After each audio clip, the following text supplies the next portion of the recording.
Welcome back. The day after an 8-4 loss to Kelowna, the Cougars would then suffer another loss. 19-year-old forward Dalton Seawalk leaving the club, heading home to think about his hockey future. With no Forsberg and Seawalk, the Cougars' forward unit definitely depleted. Up next, they would head to Portland to take on the top team in the Western Hockey League and one of the best in Canada. To make matters even worse, Portland would welcome back two players from the Canadian World Junior team, Ty Ratty and Tyler Weatherspoon. On the right wing side to catch to the right circle, wrist shot. He scores! It snuck underneath the blocker of Brendan Burke and into the net, and the Cougars take the early 1-0 lead. Pouliot to the high slot. Wotherspoon walk into a slap shot. He scores! Welcome back, Tyler Wotherspoon. Tie game. Rocks win the drop. Patan into the skates of Hansen. He lost it, and Bolduc will fire it home, and the Cougars take the lead 2-1. Back for Retkowski. One-timer blocked. Comes to Bjorkstrand. He spins and fires, and a good save made there by Zeroni, and he'll hang on. Ty Ratty. Ratty into the zone for Leipzig. Cross ice feed. Retkowski walk in. Wrist shot. Score! Ty Ratty tips it home. 2-2 tie. Block down loose. Peters shot. Save made. Rebound loose. They poke it home. Dominic Turgeon.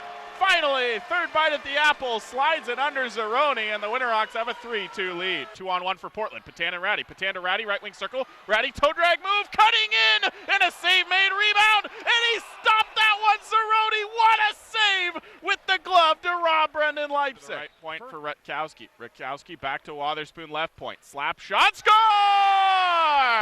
Tyler Wotherspoon, second of the game. After Zeroni robbed the Winterhawks, they strike seconds later to take a 4-2 lead. 2-on-1 with Bjorkstrand. Delio left wing circle, centering feed to Bjorkstrand, and all alone he shoots. What a glove save there, and hung on to by Zeroni. Breakaway, Paul Bittner behind the defense, wrist shot, score!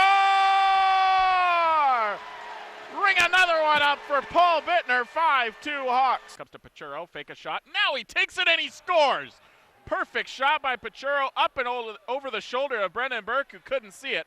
And the Cougars are within 2 with less than 3 minutes left in regulation. Gets it to center, gets it to Ratty. Back for Retkowski, left wing circle, cuts in, wrist shot, score! Troy Retkowski files it into the empty net, and the Winterhawks get the insurance, 6-3.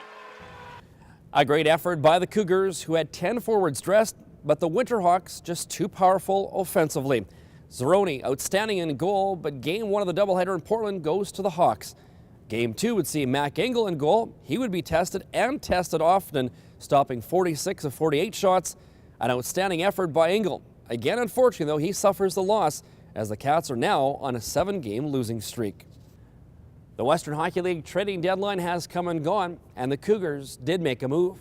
The biggest move for the Prince George Cougars did not happen, as Alex Forsberg was home waiting for a trade, but the Cats couldn't finalize a deal. I'm disappointed in the process. We certainly tried to make something happen. I think if you look back to Jesse, we had the whole summer to do that and worked on it. We had 2 weeks here and basically a gun to our head. We were close on making something, but like I said from the onset, we were going to make a deal that was good for the Prince George Cougars. We got close, but we didn't get there. As for a move that the Cats did make late Wednesday, they picked up 19-year-old tough guy Clark Wilson from the Edmonton Oil Kings for a 2014 third-round bantam pick. Wilson comes in with plenty of experience in the Western Hockey League, having played in 225 games. He also has over 300 penalty minutes. But I think adding Wilson is something that we're missing. We lack a little size and strength up front, and he's that. So hopefully he can come in and get some guys kick-started here. The Cats did add a young defenseman. Coming back to Prince George is 16-year-old blue liner Jordan Harris, the Cougars' first pick from the 2011 Bantam Draft. Yeah, we're going to bring Jordan Harris in for the year here.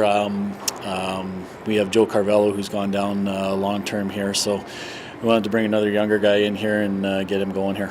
Today's news means that Alex Forsberg will not play in the Western Hockey League this season and is now headed for Humboldt of the Saskatchewan Junior Hockey League. The Cats will still look to move him later this year. Next up for the Cats, a couple of home games this Friday and Saturday against the BC Division Kamloops Blazers. Hard to believe, but this will be the first time Kamloops comes to town this year. Checking the standings, the Cougars slipping further and further out of a playoff position. They need to pick up some wins so they can vault past Everett and Seattle.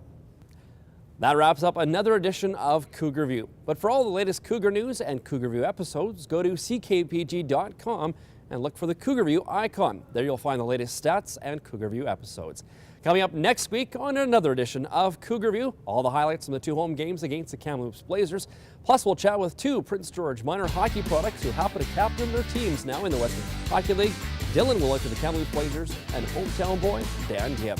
We'll see you next week.